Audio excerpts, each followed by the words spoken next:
Shalom. Selamat pagi. Sate pagi hari ini bertemakan Labora bukan hanya berarti kerja. Karya Pendeta Dr. Andar Ismail dari seri buku Selamat Pagi Tuhan, terbitan BPK Gunung Mulia. Semboyan berbahasa Latin ora et labora sudah dikenal banyak orang. Begitu terkenalnya sehingga orang tidak tahu lagi maksud di balik ucapan itu. Orang hanya tahu bahwa ucapan itu berarti berdoa dan bekerja, dan orang mengartikannya selain berdoa perlu bekerja, selain bekerja perlu berdoa. Benar-benar 100%. Tetapi artinya bukan cuma itu. Labora bukan cuma berarti bekerja, melainkan labora berarti bekerja keras. Dari situ timbul kata bahasa Latin laborius, yang berarti rajin atau menyediakan banyak waktu. Nah, apa hubungan antara doa dengan bekerja keras? Dalam Alkitab, bekerja keras diperlihatkan sebagai kebalikan dari kemalasan. Kemalasan bukan sekadar sifat jelek, melainkan dianggap sebagai kejahatan dan dosa yang daripadanya manusia harus bertobat. Yang disebut sebagai kebajikan adalah kebalikannya, yaitu kerja keras. Contohnya terdapat dalam Amsal pasal 6 ayat 9 sampai dengan 10, di mana mengantuk dan tidur dinilai sebagai tanda kemalasan. Hai pemalas, berapa lama lagi engkau berbaring? Bilakah engkau akan bangun dari tidurmu? Tidur sebentar lagi, mengantuk sebentar lagi, melipat tangan sebentar lagi, dan tinggal berbaring.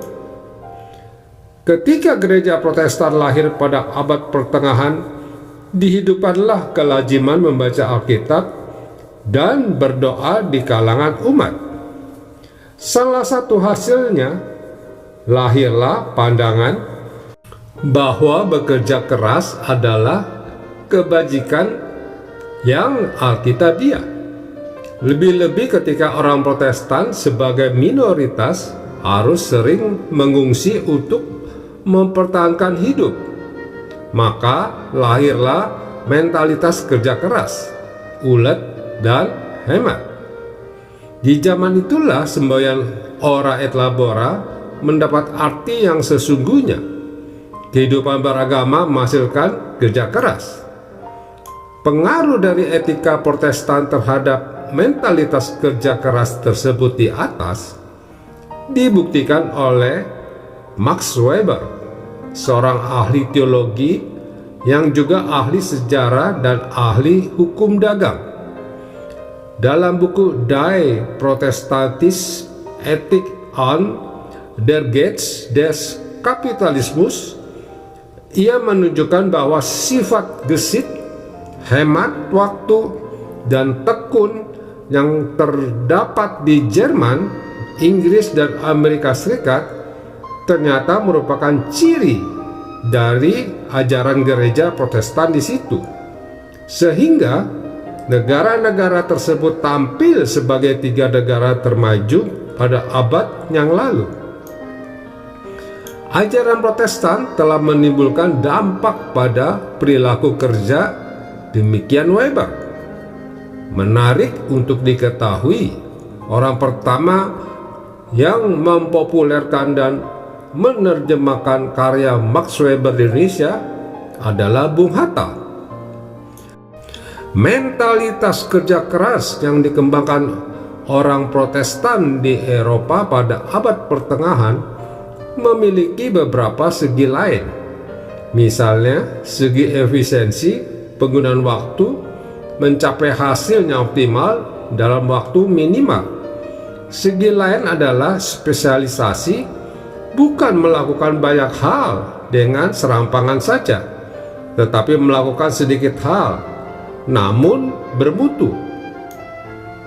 Pepatah mereka adalah non multa sed multum, artinya bukan banyak macam, tetapi banyak. Artinya bukan yang banyak itu berarti baik, tapi yang baik itu berarti banyak. Pada abad pembaruan gereja, semboyan ora et labora telah menghasilkan mentalitas kerja keras. Sekarang kita pun mengenal semboyan ora et labora, tetapi sayang yang dikenal baru semboyannya, belum mentalitas kerja kerasnya. Amin. Mari kita berdoa. Bapa Surgawi, kami bersyukur dapat mengerti makna sesungguhnya ora et labora. Labora bekerja dengan keras. Amin. Haleluya, puji Tuhan, puji namanya yang maha besar, agung kuasanya yang maha benar.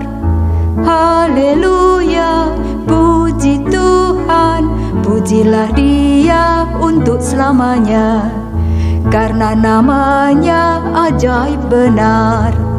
Alam raya ciptaannya, angkat suaramu dengan bergemar, petik kecapi dan tabuh gendang. Hai semua yang bernapas, pujilah Dia untuk selamanya, karena namanya ajaib benar.